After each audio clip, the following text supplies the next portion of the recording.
Good afternoon, class. Hope you've had a lovely morning. Today we're going to be learning about value in the art.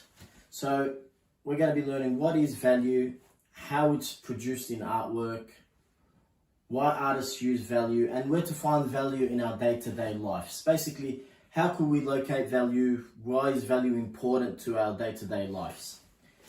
And then we'll be doing an activity of a bar graph, just to give you a better understanding of what value is and how you could demonstrate your understanding of value doing from dark to shade drawings and a bar graph.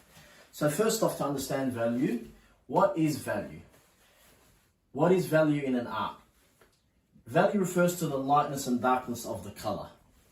Imagine a grayscale from white to black, where you start off with something extremely dark and it gradually gets lighter as you go during the bar graph. You'll understand and have a little bit of a better understanding when we do the actual activity. Artists use values to add depth, dimension, mood, creation. It's basically used in different forms by different various artists to give a deeper meaning to their paintings, to their videos, to their drawings. So how does artists use value? Think of value as a painting as if it is a world of shade and light. Artists use lighter colors and darker colors to create shadows, to create meaning, to create dimensions. This makes their artwork look more realistic, more presentable, and it also gives you a different perspective of what the artist is actually trying to intend with his drawings. So how would value add meaning to an artwork, for example? It's not just about making pictures look cool or 3D. It adds meanings with everything around us. Imagine a tree outside, for example. Picture this tree as if it only had a green silver lining and a dark trunk. No shades, no color, no anything. Quite boring, correct? But if we look at the same tree with different shades, some parts darker, some parts lighter, now we've got a whole different representation of the tree, and our understanding of value expands.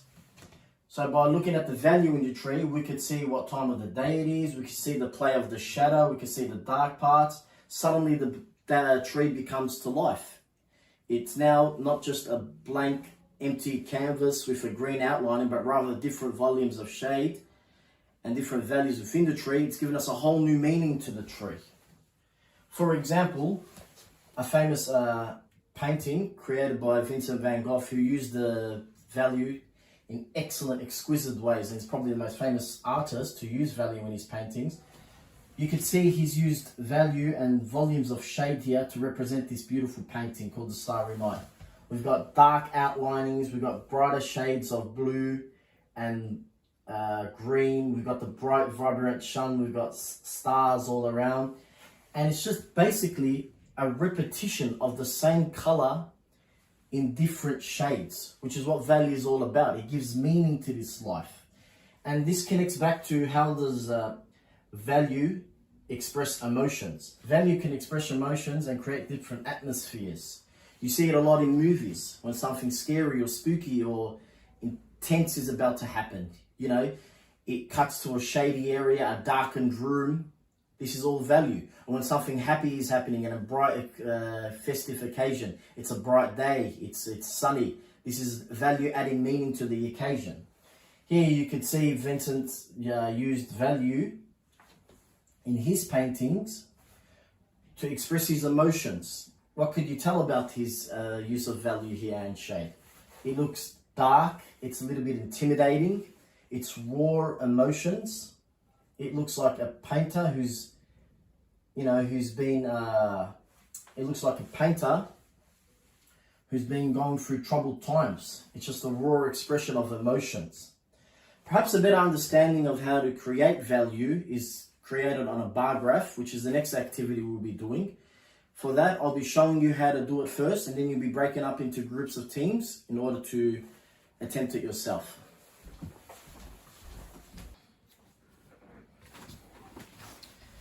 So here we have a bar graph where we're doing different shades to recreate different value throughout the bar graph. So as you can see, it starts off quite intense and dark here, and gradually it's getting lighter in the next step. Now we'll do the third step. We're just shading it in. What you want to do is shade it quite lightly at the start, because you could always go over it and make it darker, but vice versa, it's extremely difficult, probably impossible, to make it lighter if you shaded it in too dark. So here we've got another step in the bar graph. So just fix it up a little. So the first one's quite dark. It's gradually going lighter, the value's changing, and it's going even lighter. Probably the step from here to here, the difference in value is quite good, but I'd say from this step to this step is too light. The jump's just too big at this stage. So I'll probably go over it again a little bit. Just give it a darker volume, darker shade.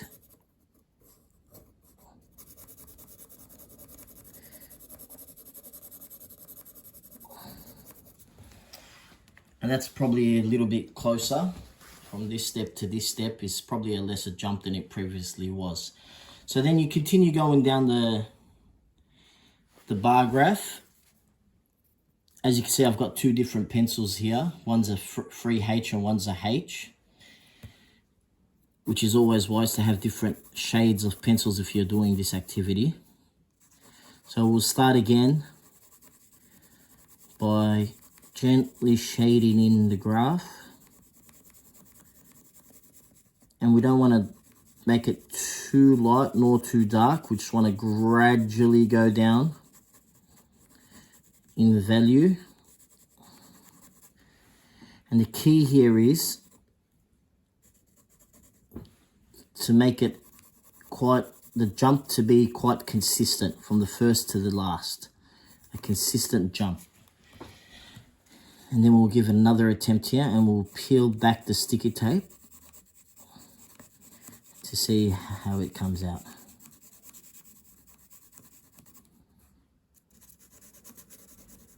Just gently shading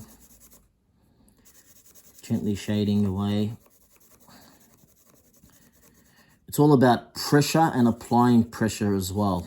You don't want to put too much pressure at the start, nor do you want to have too much of a light grip on the pencil. So as you can see, it's slowly jumping from dark to lighter, to lighter, to lighter, to lighter. And I'll probably go one more color, just very lightly shading. Focus on the angle of the pencil that you're holding and the pressure you're applying, because all plays a big role in creating the value.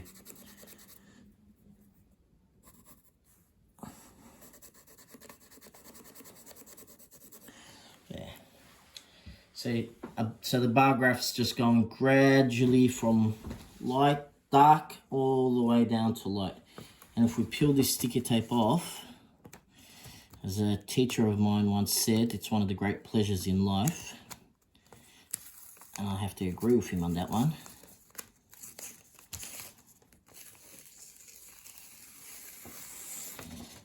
You can slowly see the picture starting to take shape, the bar graph.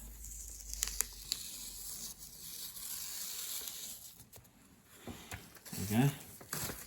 There you have the bar graph. Slightly going from shade to shade. So it starts off quite dark and lighter as you're gradually going down the bar graph. Each one's representing a different value here, different forms of shade. It's a basic experiment, but it's a good one to help you understand what shade is and value and how it could be expressed in the arts. Thank you very much, and I hope you have a lovely day.